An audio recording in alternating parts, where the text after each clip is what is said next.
Hello? Hello, hi, do you hear me? Yes, Ken. All right. Oh, awesome. Well, thank you very much for taking the time to do this interview. My pleasure, as always. Oh, yeah, it's great to be able to catch up with you again. Having talked a few times in the past now, and being able to talk about Destruction for the first time with a new live album, Born to Thrash. Yeah, it's basically a product of Corona, and we're happy we could do this. We're happy we had this recording in our pocket, and we could use the shitty Corona times for something productive. Yeah, and I'm so glad to see that too, and I really do appreciate the fact that it was released digitally, and it's still going to be getting a physical release too, coming up the 17th of July. Yeah, it was an important part of the concept for the album to bring it out quick when everybody was sitting home and bored, and in a moment where we all knew there would be no live shows for a couple of months. That's why we brought it out for streaming first, so people could listen to the album before the physical release, because it always takes several months to produce, especially the vinyls, print everything. So that's why the album is coming now on the 17th of July, and everybody else can already listen to it on the streaming portals. Oh, fantastic. So, obviously, with the idea of the coronavirus being a reason for this concert getting released digitally and in physical form, how did the idea come from to record this show in particular? Actually, the show was recorded by accident, because we didn't know it was recorded when it happened, because a friend of ours, Arnie, he used to be our front of house guy. And he's basically meanwhile doing portable recording, and he's at the festivals, and he records bands, And he was at the Partisan Festival recording some other bands, and he recorded our show, and he told us after the show, he said, "Hey guys, I was here and recorded some other band, and I recorded your show, and if you want to have the show, maybe have a listen and stuff." And he gave us the tapes, and we checked out the tapes, and it sounded great. But at the time, we didn't have any kind of plan to do a live album, because we just had Born to Perish out, and we were supposed to play live, and all those tours were getting booked. So we said, let's put it in our pocket and see what we do. And then when Corona came and all our dreams were shattered and all the tours were canceled, it was the moment when I said, "Hey, wait, guys, we have this recording from Partisan. Why don't we talk to the label and do like a spontaneous live album?" And the label at the beginning, actually, the label was like kind of not so into it, but I had some good arguments, and also the label, saw that Corona seems to be a bigger problem, and the kind of live albums nowadays are not so famous anymore. Since we have YouTube and everything, live albums became kind of something the labels don't want to do anymore. So it took a little push for the labels to do it, but at the end, I think it was a great decision, because reactions from the fans were great, and we all had something to do. We could stay connected with the fans also, which is important in those times of misery that we had. Oh, absolutely, and that's why I'm so happy to see that this did get the release that it did, and of course coming up in physical form, because, with everything that is going on in the world right now, I mean, I love being able to hear material from my favorite bands. I mean, be it new studio albums, be it one-off things that they're doing, or something like this where, it's a full-on live set that you guys did, and, it's awesome to see, since it's been like a decade since the last Destruction live album, being able to see this lineup and just how ferocious and awesome that you guys still are in these days. Yeah, I think it was also one of the major pluses that we had, on our side about the live album. I told the label, "Hey, this is a new 4-piece. The fans want to hear how it sounds like live, And that was something also that convinced the label, because now we have 2 guitars again, and of course on the last album we can already hear the 2 guitars, but in the real live setting, of course, it's much more obvious, and so that was a good aspect of convincing the label also, because I think the band nowadays sounds better than ever. Oh, yeah, and that's what I've noticed, too. I mean, particularly in that live setting, I mean, being able to hear the rhythms of the guitar, of course, with the leads over top of that, I mean, it feels so much fuller when you're able to have both guitars like that. Yeah, I mean, it was great being a trio for a long time, but, you have your limitations, and now being a four-piece again is, of course, amazing, because with two guitars, you can just do so much more in terms of double twin melodies, and also the riffing is much better, and of course you can do the harmony solos again and shit. So there's a lot of plus you have with the second guitar.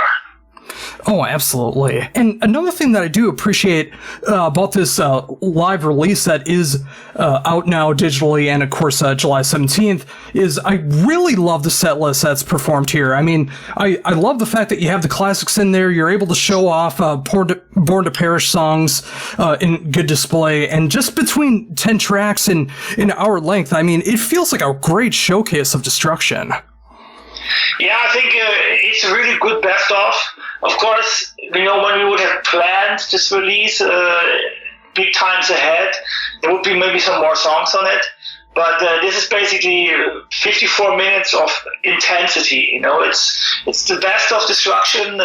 It's also a nice introduction if somebody maybe doesn't know the band. If you listen to this live album, it brings you the band closer. Because it has this rough live feeling, and it has basically the best songs out of more than 30 years. Yeah, I completely agree with that. And yeah, and I do appreciate the fact that it did come out so spontaneous like this, because, sometimes a lot of pressure can go into making sure that you got the right equipment to be able to release a live set, because there might be some problems you want to fix from the show, or you might want to be able to add more songs. But when it's something spontaneous like this, you didn't even realize that you were recording. You're just able to show yourselves off as yourselves. Yeah, also the show is in one shot, there's no breaks or fade in, fade out. We used to have that on releases in the past. The fans don't really like that. This show is basically from the beginning to the end. It's very authentic, and I think that sometimes when you forget about a live album, when you start to work on the live album, then you wanted to make it the perfect live album, and then you maybe work too much on it, and at the end it's too polished and it sounds like a studio album, and you don't want that, and that's what we really were aware of, and that's why the album, I think, sounds, it sounds good, but it sounds pure and it sounds like destruction, so that's important. Oh, absolutely. I couldn't have said that better myself. Yeah, I mean, this live release does sound like destruction. I mean, just it's the closest thing right now to being able to see you guys live right now until the pandemic starts to die down and we're able to start having shows again. So having something like this to be able to tide over so many fans just wanting to be able to see you guys live again, it's an incredible thing to see, and it just makes me more excited for when shows do happen, so I have the opportunity to be able to see you again. Yeah, it helps to keep the faith, I guess, right? Oh, absolutely. And, with that, I mean, I'm glad to see that you guys do have some shows coming up at the end of the year to be able to go out and tour again. Yeah, actually, we're going to have the first show after the pandemic in 2 weeks, actually, in Switzerland. So Switzerland is way ahead of Europe. They have very little cases of corona, and they have started doing little concerts again since 2 weeks. And they do 300 capacity shows in bigger venues. There's a certain security concept of the government that you have to fulfill, and then you can do concerts again. So we're looking forward. They're going to play one of our favorite venues in Switzerland in 2 weeks, and we don't know how it's going to be. It's going to be a little strange and a little weird, but it's also very exciting, of course. Oh yeah, it's definitely going to be a different experience when you have a bigger venue and it's limited to 300-person capacity, but I think it's going to make that show so much more intimate, and the diehard fans that are in that area are going to be able to appreciate that show so much more. And of course, for so many people, that's going to be their first live show since this whole pandemic started, and what a better way to be able to break that than to see destruction. Yeah, I mean, we have received a lot of positive the response so far from the show. Also some people are still scared. Of course, because the pandemic was scary. The mass media was putting out a lot of scary news. People are aware, but also people want to go out and live alive again and have fun. So I think it's a 50-50 thing at the moment. But we have sold a lot of tickets already. So I think tickets are on sale for 3 days now, and we're almost sold out. So I think show hopefully going to sell out the next days, and it should be fun. It's the first important step into coming back into live music. A lot of things will change in the future. We have to see, and we have to make slow steps back into a normal live situation. Oh, absolutely. So with that in mind, obviously with hopefully the show being able to sell out in the coming days, how are you guys approaching this show as far as like what you're going to be doing for the set?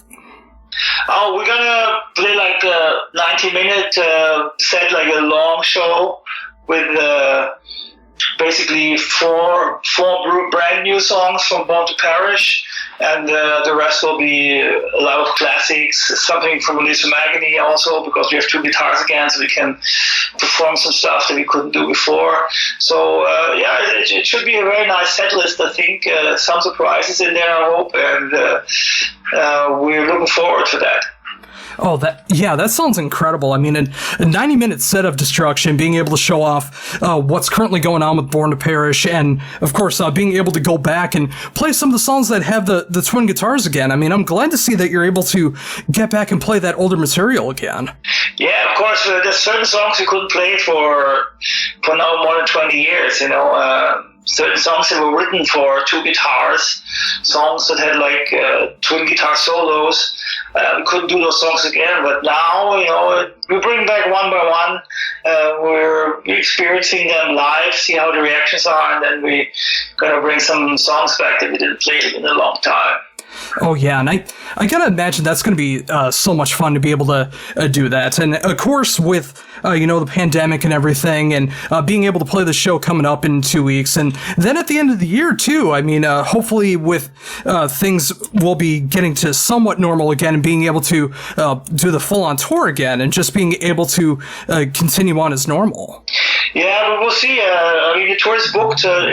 This tour was supposed to happen in April, when the pandemic hit the hardest. Everything was postponed, of course. Luckily, we could postpone the tour for November, December, which is still far ahead. And we're very positive that those shows will happen. But of course, we don't know yet.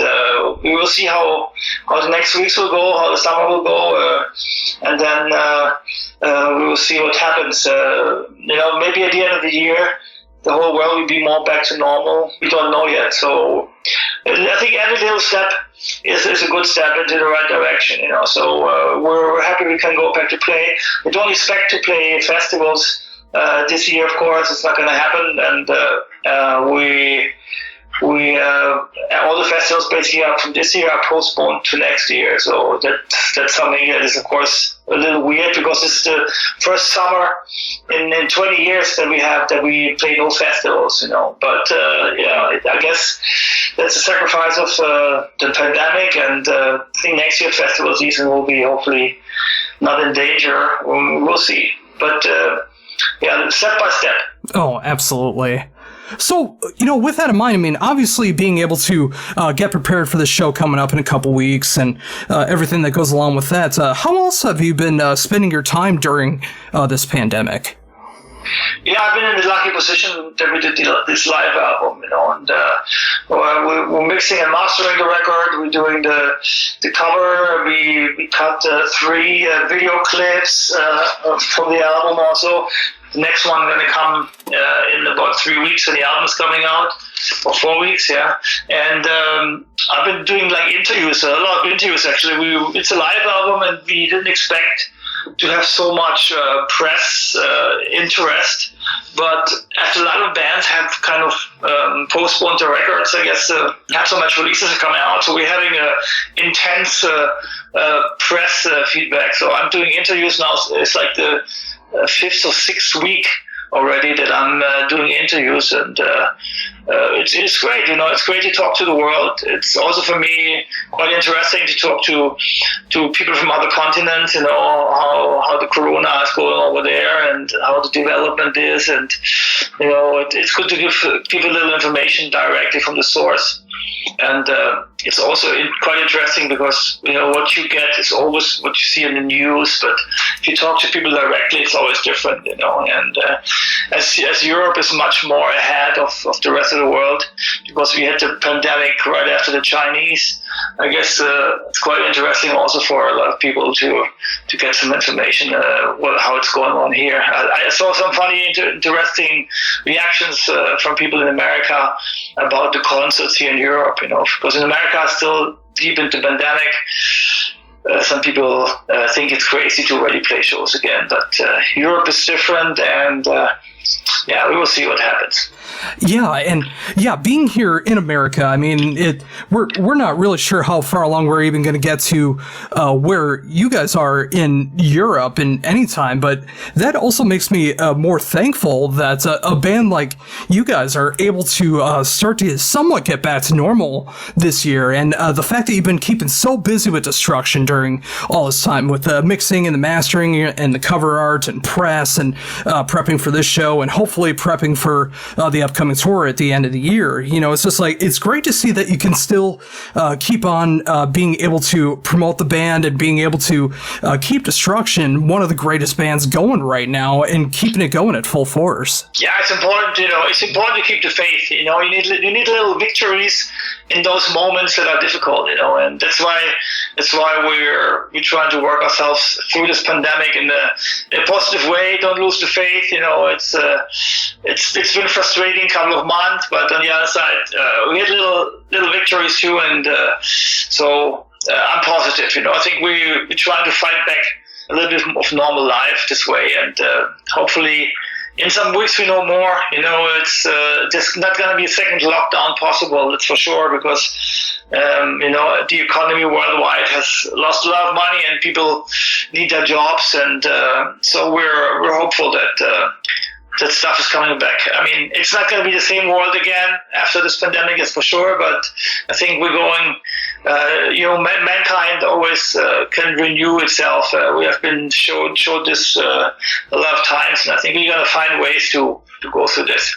Oh, I completely agree, and that's why, again, I'm so happy to see Born to Thrash is coming out in physical form and being able to see the live clips from it, because it will be possible to have live festivals like that again and being able to experience all of that, and slowly but surely being able to get the shows up and running again, like coming up in Switzerland, hopefully coming up at the end of the year, and hopefully getting back to some kind of normalcy in 2021. And yeah, just like you said, obviously things are not going to be the way that they used to be, and there are going to be some changes that have to be made, but if it's for the greater good and we're able to progress further as humankind and just being able to enjoy life again, and just being able to go out, even in the music world, just being able to go see our favorite bands, and on your end, obviously being able to play shows around the world again. I mean, being able to have that live music experience again is just going to be so helpful when all of this can die down and we can get back to some kind of normalcy. Oh yeah. It's tough being a musician and sitting home when you're used to travel. Destruction is a very active band. We play every month. There's no month without shows for us, and now being home for already more than 3 months is quite unusual, and it feels weird, of course.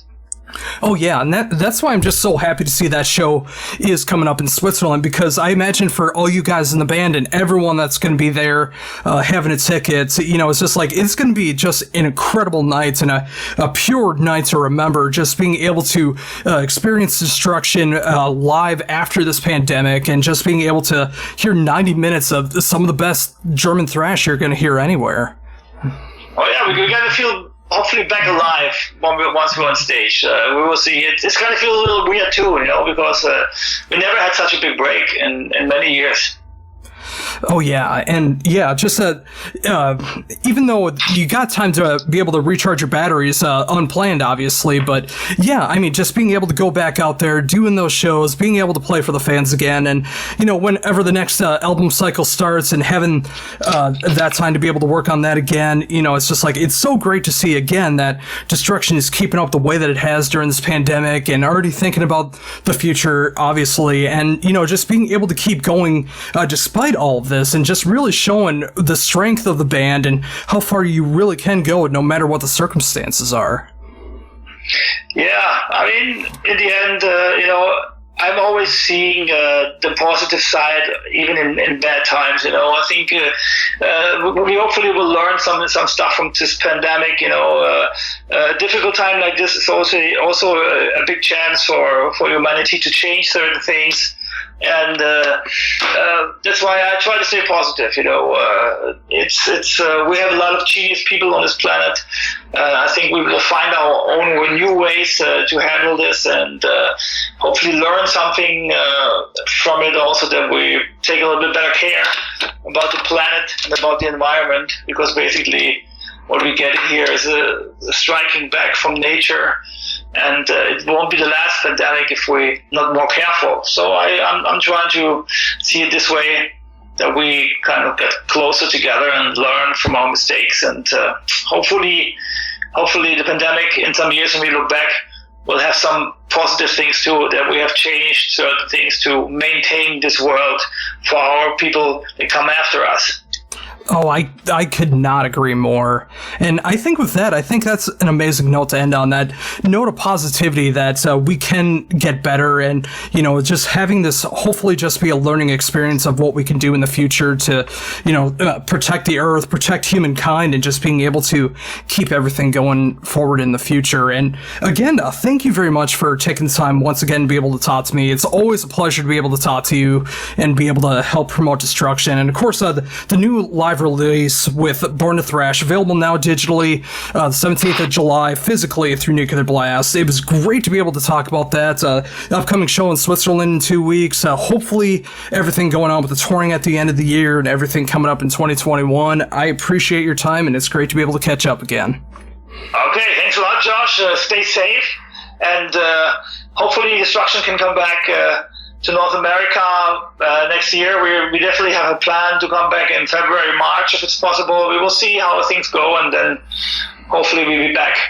Oh, I truly, truly hope so. And if that does happen, I will for sure be there at the North American shows, because it's been too long since I've seen you guys. All right, awesome. Okay.